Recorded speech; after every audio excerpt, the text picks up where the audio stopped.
Good morning everyone. तो जैसा कि अपना कल जेनेटिक्स का चैप्टर खत्म हो गया है, उसके बाद में आज अपन स्टार्ट करते हैं चैप्टर नंबर 10th क्लास का chapter number 6 chemical reactions and catalyst. तो आप लोगों को मैं इस चैप्टर में बहुत ही अच्छे तरीके से केमिकल रिएक्शंस के बारे में और कैटलिस्ट के बारे में बताने वाला हूँ। तो हम अगर स्टार्ट करते हैं सबसे पहले अगर ये चैप्टर, तो उससे पहले आप देखते हैं कि अपनी डेली लाइफ में बहुत सारे आपके सामने एग्जाम्पल आते हैं जो केमिकल या केमिकल रिएक्शन से रिलेटेड है। सबसे छोटा एग्जांपल मैं लेता हूं कि अगर अपन घर में दही जमाते हैं तो सबसे पहले हमें दूध में थोड़ी सी छाछ डालनी होती है। तो वहां हमारे पास क्या है, दूध एक सॉल्यूशन है और उसमें हमने कैटलिस्ट ऐड किया। क्या जो थोड़ी सी छाछ ऐड की वो क्या है, एक कैटलिस्ट है जो उसमें चेंज लाएगा। तो पूरी रात जब मम्मी उसको बंद करके रख देती है तो पूरी रात उसमें जो है केमिकल प्रोसेस चलती रहती है और उस केमिकल प्रोसेस के दौरान क्या होता है, मतलब दही फॉर्मेशन होती है। तो इसी तरह हमारी ये जो बहुत सारी डेली लाइफ में आप लेमनॉइड बनाते हैं यानी शिकंजी बनाते हैं, चाय बनाते हैं, तो बहुत सारे एग्जांपल आपके सामने आते हैं जो क्या है कैटलिस्ट केमिकल रिएक्शंस के एग्जांपल है आपके सामने। तो आपको मैं आज भी उन्हीं के बारे में बताने वाला हूं। तो सबसे पहले हम स्टार्ट करते हैं। तो आज जो अपना टॉपिक है सबसे स्टार्ट करते हैं फिजिकल चेंजेस। क्या होता है फिजिकल चेंज, वो आप लोगों को मैंने क्लास में बताया है। ये चैप्टर मैंने पहले भी थोड़ा पढ़ाया है, आज भी मैं उसके बारे में आपको आगे बता रहा हूं। तो क्या होता है, जैसे अगर एग्जांपल के तौर पे हम मान लें कि कोई भी चीज है उसमें इनिशियल चेंज यानी इनिशियल कंडीशन को वापस से ऑब्टेन किया जा सकता हो, तो उसको हम क्या कह सकते हैं, फिजिकल चेंज कह सकते हैं। कैसे, जैसे मान लो मेरे पास एक पेपर है और उस पेपर को मैंने फोल्ड किया और एक मतलब उसका बॉल बना ली, तब क्या हो गया, उसमें चेंज आ गया, फिजिकल चेंज आ गया। लेकिन जब मुझे जरूरत पड़ी तो उस पेपर को मैंने वापस से खोल लिया और यूज में ले लिया, तब तो हम उसे क्या कह सकते हैं, फिजिकल चेंज कह सकते हैं। लेकिन अगर मान लो उसी पेपर को जब मैंने क्या किया, बर्न कर दिया, तो क्या बन जाएगी, ऐश बन जाएगी, है ना, और कुछ हीट रिलीज हो जाएगी। तो फिर से मैं क्या कर सकता हूं कि ऐश को यूज करके क्या हम वापस से पेपर बना सकते हैं, नहीं बना सकते, है ना। तो जो चेंज परमानेंट होता है उसे तो हम केमिकल चेंज के नाम से जान सकते हैं, और जो टेम्परेरी चेंज होता है, कुछ समय के लिए होता है, उसे हम फिजिकल चेंज के नाम से जानते हैं। तो देखिए हमारे पास आपको मैंने कुछ डेफिनेशन दिए हैं, 2 डेफिनेशन दिए, फिजिकल चेंज और केमिकल चेंज। तो फिजिकल चेंज क्या होता है, जो इनिशियल सब्सटेंस है after removal of the cause of changes.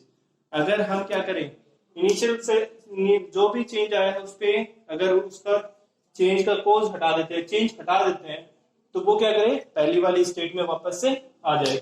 इसे हम क्या कहेंगे, फिजिकल चेंज। एग्जाम्पल मैंने आपके सामने दिया है वाटर का, ठीक है। वाटर है वो तीनों स्टेट में लाई करता है, सॉलिड, गैस एंड लिक्विड, है ना। तो देखिए यहां मैंने एग्जांपल लिया है कि जब सॉलिड हो, वाटर हो सॉलिड स्टेट में हो और उसको हम हीट करें, एच यहाँ हीट को डोनेट कर रहा है, तो हीट करें तो वो लिक्विड में चेंज हो जाएगा, और उसको वापस से हीट किया तो वो किस में चेंज हो जाएगा, गैस में। और जब मैं इस गैस को वापस से कंडेंस किया, ठीक है, तो कंडेंस किया तो वापस से लिक्विड में, और लिक्विड को फिर से कंडेंस किया तो वापस से किसमें हो जाएगा, सॉलिड में, ठीक है। अभी हम आगे पढ़ते हैं केमिकल चेंज। देखिए केमिकल चेंज में क्या होता है, जो एक ऐसा चेंज जिसमें परमानेंट जो है न्यू सब्सटेंस बनता हो और परमानेंटली वो चेंज हो, और अगर हम उसमें से कोई हटा भी दें तो वो वापस से पहली वाली स्टेट में वापस नहीं आए, उसे हम क्या कहेंगे, केमिकल चेंज, ठीक है। देखिए एग्जांपल आपके सामने दे रखा है कि C+O2 CO2, यानी कि हमने क्या किया, कार्बन को बर्न किया ऑक्सीजन के प्रेजेंस में, तो कार्बन डाइऑक्साइड बन गई। अब ऐसा थोड़ी ना कार्बन डाइऑक्साइड को वापस से हम इकट्ठा करें और वापस से अपना कोयला बना दें, ऐसा पॉसिबल नहीं है, ठीक है। तो क्या करें कि हमारे पास एग्जांपल है किसका, केमिकल चेंज का। तो सिंपल सी टर्म हम यहाँ ये समझ सकते हैं कि अगर कोई परमानेंट चेंज होता और नया सब्सटेंस बनता है तो हम उसे केमिकल चेंज का नाम देंगे, और अगर कोई चीज इनिशियल जो सब्सटेंस है उसको वापस से ऑब्टेन किया जा सकता हो और उसके चेंज को हटा करके वापस से नया वही पहला वाला सब्सटेंस मिल जाए तो हम उसे फिजिकल चेंज कहते हैं। ओके स्टूडेंट्स, तो अपन पढ़ रहे हैं चैप्टर नंबर 6 क्लास 10 का केमिकल चेंज, केमिकल रिएक्शंस और कैटलिस्ट। तो पहले आपको मैंने बताया फिजिकल चेंज और फिर बताया मैंने केमिकल चेंज। क्या होता है फिजिकल चेंज और केमिकल चेंज, तो आपको बहुत अच्छे से समझ में आ गया होगा। अभी हम पढ़ते हैं कैरेक्टरिस्टिक्स ऑफ फिजिकल चेंजेस और केमिकल चेंज। तो कैरेक्टरिस्टिक वैसे तो मैं ये चैप्टर आप लोगों को आधा पढ़ा चुका हूँ क्लास में, लेकिन फिर भी आप लोगों को मैं सोच रहा हूँ कि बहुत अच्छे से समझ में आ जाए, तो एक बार वापस से आप लोगों को पढ़ा रहा है। तो चलिए हम डिस्कस करते हैं कैरेक्टरिस्टिक्स ऑफ फिजिकल चेंज और केमिकल चेंज। तो आप देख रहे हैं हमने कैरेक्टरिस्टिक्स लिखे हैं। देखिए सबसे पहले there is a change in the physical properties that colour, smell etcetera of the substance.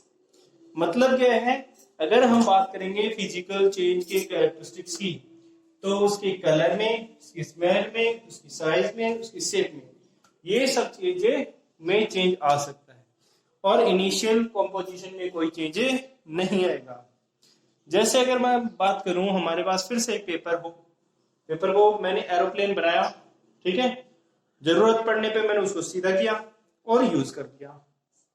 लेकिन अगर मैं बात करूंगा कब, कि जब मान लो उस पेपर को मैंने कलर भी कर दिया तो भी कोई दिक्कत नहीं, मैंने उसकी कटिंग कर दी तो भी कोई दिक्कत नहीं, पेपर तो आखिर पेपर ही रहा, चेंज थोड़ी हुआ है ना।